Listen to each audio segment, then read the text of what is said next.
Hello friends, स्वागत है आपका हमारे यूट्यूब चैनल मंजिल ऑनलाइन ग्रुप पर। दोस्तों, आज की इस वीडियो में हम लोग पढ़ेंगे ज्वालामुखी। इससे पहले जो हमने वीडियो अपलोड किया था उसमें हमने भूकंप के विषय में आपको बताया था।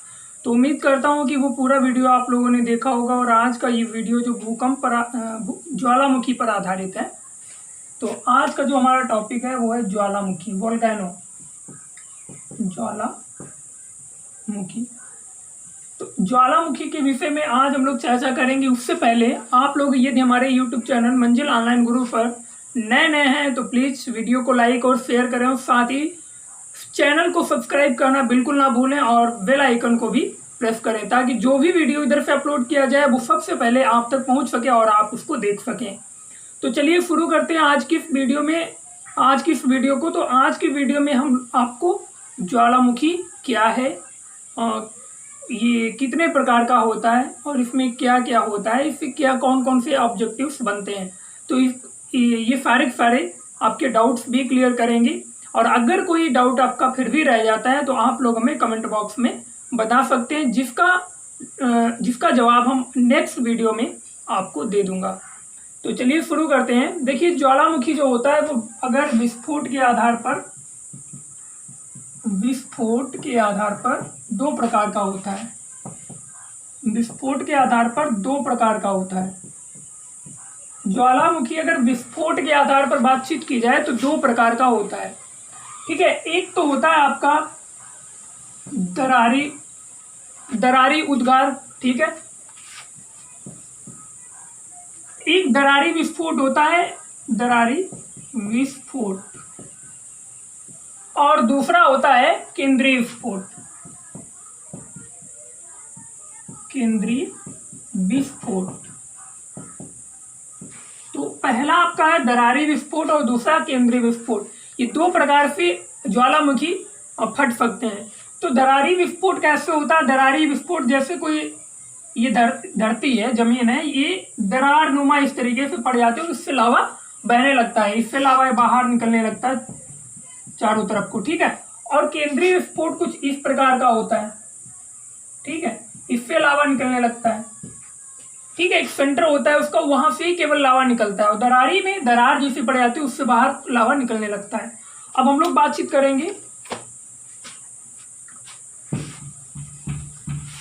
तो उद्गार विस्फोट के आधार पर या उद्गार के आधार पर ज्वालामुखी दो तरीके का होता है, ठीक है। तो अब हम बातचीत करेंगे कुछ ज्वालामुखी से संबंधित कुछ तथ्यों पर। तो हम एक फिगर बनाते हैं, उसके जरिए आपको हम बताएंगे। पूरा वीडियो अंत तक देखना तो जरूर समझ में आएगा। देखिए, ज्वालामुखी जब फटता है तो उसके अंदर जो पदार्थ होता है उसको हम लोग क्या कहते हैं? मैग्मा कहते हैं। क्या कहते हैं? मैग्मा। जब तक ज्वालामुखी फटता नहीं है, या फिर जो ज्वालामुखी के अंदर बाहर नहीं आता है पदार्थ, उसमें पदार्थ होता है, गैसें भी होती हैं, विभिन्न प्रकार के आपके पदार्थ होते हैं, तो वो जब तक अंदर रहते हैं तब तक उसको मैग्मा कहते हैं। और जैसे ही ज्वालामुखी फट जाता है और वो गर्म तप्त खनिज पदार्थ और तरह तरह की गैसें जो बाहर जब आ जाती हैं तब उसको हम लोग लावा कहते हैं। क्या कहते हैं? लावा और मैग्मा क्या रहता है? जब तक लावा जमीन के अंदर रहता है तब तक वो मैग्मा कहलाता है, और जैसे ही बाहर निकलता है वो मैग्मा ही लावा कहलाता है। तो यहां तक आपको समझ में आ जाएगा। अब ये जो ज्वालामुखी जहां से फटता है, ठीक है, ज्वालामुखी का ये मुंह होता है जहां से ज्वालामुखी से लावा बाहर निकलता है, उसको क्या कहते हैं? उसको क्रेटर कहते हैं। क्या कहते हैं? क्रेटर। और क्रेटर से ही मिलता जुलता एक शब्द है कॉल्डेरा। कॉल्डेरा जो होता है, क्रेटर जो होता है, ये छोटा मुंह होता है। जब ज्वालामुखी फटता है छोटा मोटा, तो जब छोटा मुंह होता है उसको क्रेटर कहते हैं। यही अगर मुंह ज्यादा बड़ा हो जाए तो उसको हम कॉल्डेरा कहते हैं, ठीक है। तो ये क्रेटर और कॉल्डेरा एक ही चीज है, छोटा और बड़ा, इनमें ये अंतर है, ठीक है। अब हम लोग कुछ शब्द हैं जिनमें से सबसे पहला शब्द है ज्वालामुखी बम। ज्वालामुखी बम। तो ज्वालामुखी बम क्या होता है? ज्वालामुखी बम फ्रेंड्स वो होता है जब मैग्मा के जो बड़े बड़े टुकड़े होते हैं, बड़े बड़े टुकड़े, और वो जब बाहर आ जाते हैं, ज्वालामुखी उद्गार के समय बाहर आए हुए बाहर निकले हुए बड़े बड़े टुकड़े जो होते हैं उनको हम ये बड़े बड़े हो सकते हैं, 2-2.5 किलो के हो सकते हैं और भी बड़े हो सकते हैं, तो उनको हम ज्वालामुखी बम कहते हैं। क्या कहते हैं? ज्वालामुखी बम। ठीक है। दूसरा है आपका लैपली। लैपली क्या होता है? लैपली किसे कहते हैं? तो ये जो बड़े बड़े टुकड़े थे, ज्वालामुखी उद्गार हुआ, लावा के साथ आए हुए बड़े बड़े टुकड़े तो ज्वालामुखी बम कहलाते हैं। और यही अगर ये जो टुकड़े होते हैं इनसे बहुत छोटे छोटे टुकड़े होते हैं, मटर के दाने के समान। कैसे? मटर के दाने के समान जो टुकड़े होते हैं छोटे छोटे, उनको हम लोग लैपली कहते हैं। ये मटर के दाने के समान छोटे छोटे टुकड़े होते हैं ज्वालामुखी उद्गार के समय लावा में बाहर निकले हुए। ठीक है, तो लैपली हो गया। उसके बाद में प्यूमिक, थर्ड जो है वो प्यूमिक शब्द है। प्यूमिक किसे कहते हैं? ये जो क्वेश्चन है ये पीसीएस में या आईएएस में कूट में बनाकर पूछे जा सकते हैं। ये जो क्वेश्चन है ये वनडे एग्जाम में शायद ही पूछे जाए। वनडे एग्जाम में पूछा जाता है ये कई बार पूछा जा चुका है वनडे एग्जाम में कि ज्वालामुखी के मुंह को क्या कहते हैं? क्रेटर कहते हैं। इसको आपको याद रखना है। अब जो प्यूमिक होते हैं, प्यूमिक क्या होते हैं? प्यूमिक ऐसे वो टुकड़े होते हैं जिनका घनत्व जल के घनत्व से भी कम होते हैं। ज्वालामुखी उद्गार हुआ और इससे जो चट्टानों के बहुत ही छोटे टुकड़े होते हैं प्यूमिक, जिनका घनत्व जल के घनत्व से भी कम होता है, जिसके कारण ये पानी पर तैरते रहते हैं। ऐसे चट्टानी टुकड़े जिनका घनत्व पानी से, जल से कम होता है, जिसके कारण वो जल के ऊपर तैरते रहते हैं, उन्हीं को हम लोग क्या कहते हैं? प्यूमिक कहते हैं। ठीक है, तो ये समझ में आ गया। अब बात करते हैं लावा जो होता है। लावा कितने प्रकार का होता है? लावा में भी टाइप्स हैं। तो लावा जो फ्रेंड्स होता है वो 2 तरीके का हो सकता है। एक तो एसिडिक हो सकता है और एक बेसिक हो सकता है। यानी का एक अम्लीय हो सकता है और एक क्षारीय। 2 प्रकार होता है लावा का, एक अम्लीय और एक क्षारीय। तो अम्लीय लावा जो होता है ये हल्का पीले रंग का होता है। कैसा होता है? पीले रंग का होता है। इसका कलर पीला होगा और ये हमेशा बहुत ही गाढ़ा होगा। अम्लीय लावा जो होता है बहुत ही गाढ़ा होता है, अम्लीय लावा बहुत गाढ़ा होता है। इसके साथ ही और इसका जो भार होता है वो कम होता है। अम्लीय लावा का जो भार होता है ये हल्का होता है, वजन में कम होता है क्षारीय से। तो क्षारीय जो लावा होगा उसका कलर कैसा होगा? उसका कलर होगा काला और ये होगा पतला, ये पतला होगा। तो पूछा जा सकता है एग्जाम में कि अम्लीय लावा गाढ़ा होता है या पतला होता है, तो आपको सही आंसर लगाना अम्लीय गाढ़ा होता है और जो क्षारीय लावा होगा वो पतला होगा। और ये काला होता है और ये काले रंग का होता है। ठीक है, और ये इसका जो भार होता है, भार अधिक होता है। इसका भार अधिक होता है, यानी कि वजन में कौन अधिक होता है? जो पतला वाला होता है। ठीक है, यहां तक समझ में आया। अब हम लोग देखेंगे ज्वालामुखी का वर्गीकरण। ज्वालामुखी को कितने प्रकार में बांटा गया है? ज्वालामुखी का वर्गीकरण।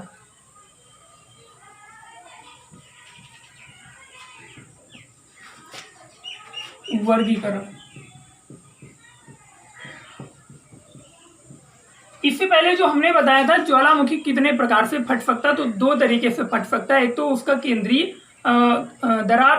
उद्गार होता है और दूसरा दरारी उद्गार, यानी कि एक केंद्रीय विस्फोट और एक दरारी विस्फोट। लेकिन अगर ज्वालामुखी कितने प्रकार का होता है ये बात करें तो 3 प्रकार का होता है। कितने प्रकार का होता है?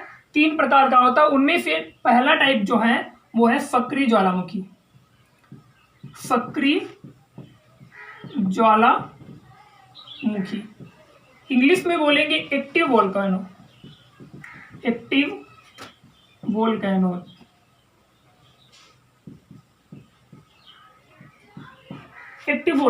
ठीक है, तो सक्रिय ज्वालामुखी वो ज्वालामुखी हैं फ्रेंड्स जिनमें लगातार लावा बाहर निकलता रहता है। लगातार सक्रिय ज्वालामुखी में लगातार लावा बाहर निकलता रहता है।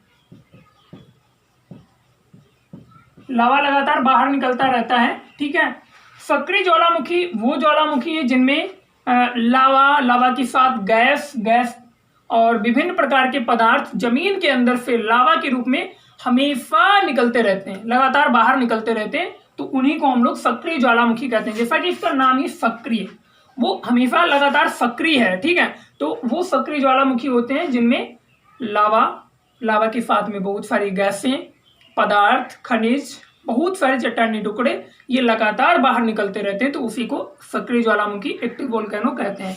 अब जैसे इसकी एग्जाम्पल की बात करें तो बेस्ट एग्जाम्पल है आपका भूमध्य सागर में स्थित स्ट्राम्बोली।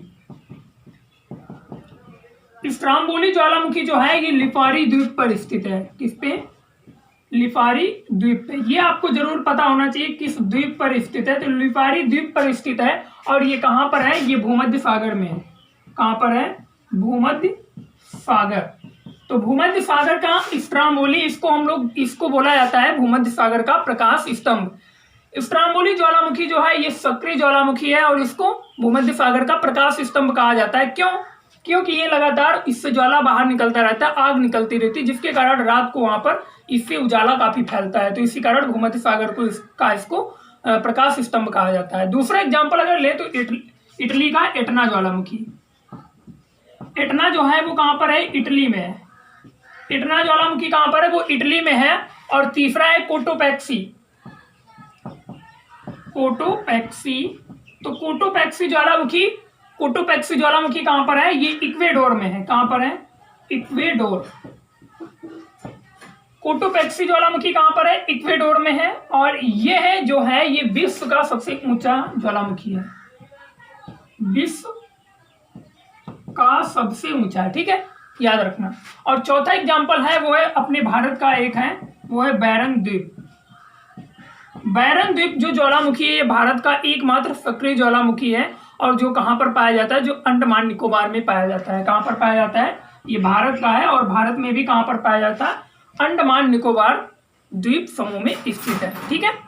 तो ये जो 4 एग्जाम्पल है, स्ट्राम्बोली ये लिपारी द्वीप भूमध्य सागर में स्थित है, एटना इटली का है, कोटोपैक्सी इक्वेडोर का है, ये विश्व का सबसे ऊंचा ज्वालामुखी है, बैरन द्वीप जो भारत का एकमात्र सक्रिय ज्वालामुखी है। यहां तक आपको समझ में आया होगा। चलिए अब बात करेंगे हम लोग दूसरे टाइप पे, सुसुप्त ज्वालामुखी।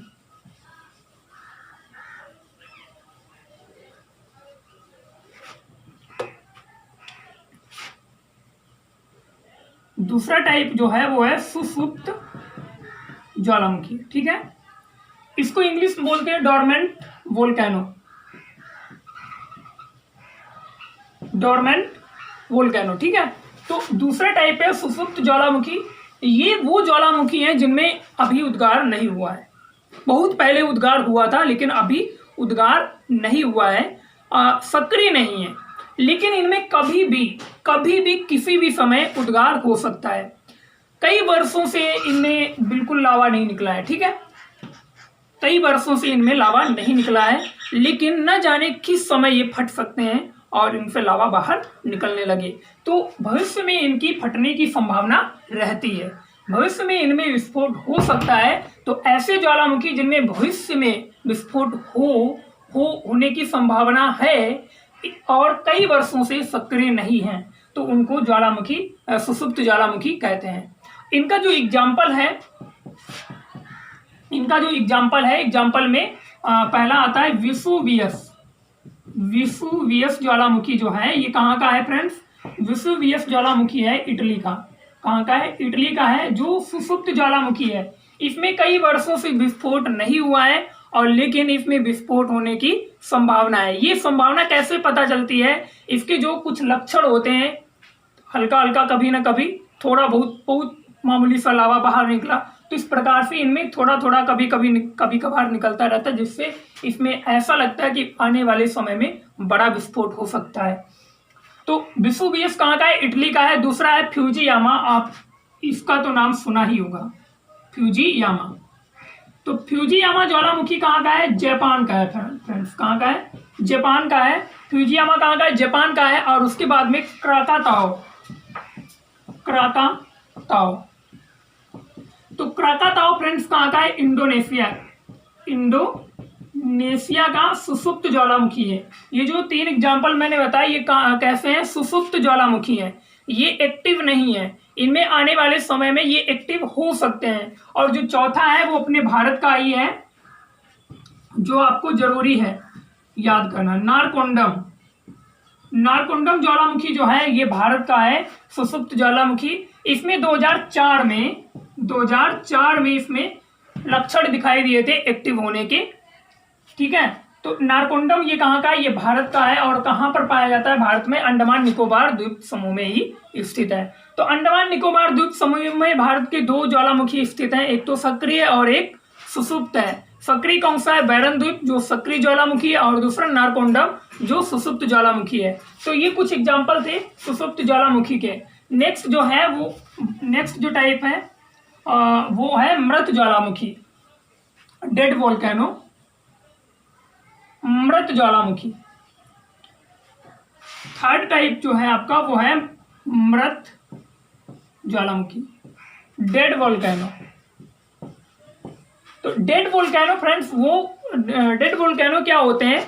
डेड वोल्केनो उन्हें कहते हैं जिनमें बहुत दिनों से, कई वर्षों से विस्फोट नहीं हुआ है और उनमें आने वाले भविष्य में, आने वाले समय में विस्फोट होने का कोई भी चांस नहीं है। समझ में आया? हजारों वर्षों से कह सकते हैं, हजारों वर्षों से इनमें विस्फोट नहीं हुआ, हजारों वर्षों से विस्फोट नहीं हुआ इनमें। और आने वाले समय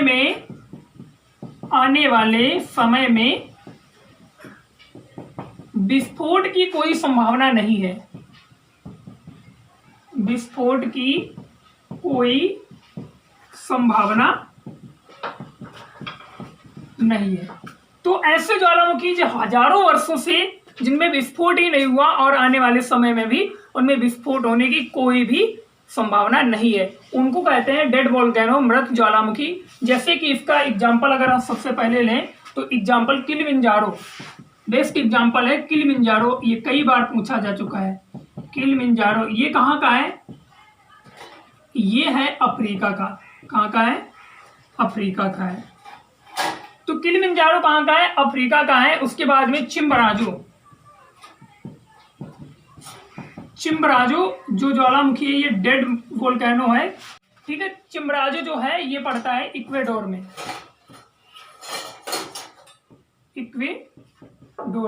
चिम्बराजो कहाँ पर पड़ता है? इक्वेडोर में पड़ता है। तो फ्रेंड्स पहला जो था वो किलिमंजारो था और दूसरा जो है ये है चिम्बराजो।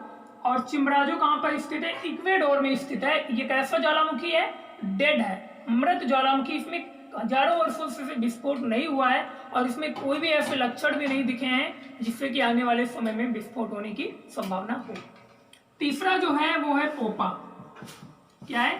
पोपा। और ये पोपा कहाँ का है? ये म्यांमार का है, म्यांमार। पोपा जो है वो म्यांमार का है। और चौथा है कोह सुल्तान और देमबंद। कोह सुल्तान और देमबंद जो ज्वालामुखी हैं ये ईरान के हैं। कहाँ के? ईरान के मृत ज्वालामुखी हैं, ईरान के मृत ज्वालामुखी हैं। और जो चौथा है, पांचवा है, वो है एकांकागुआ।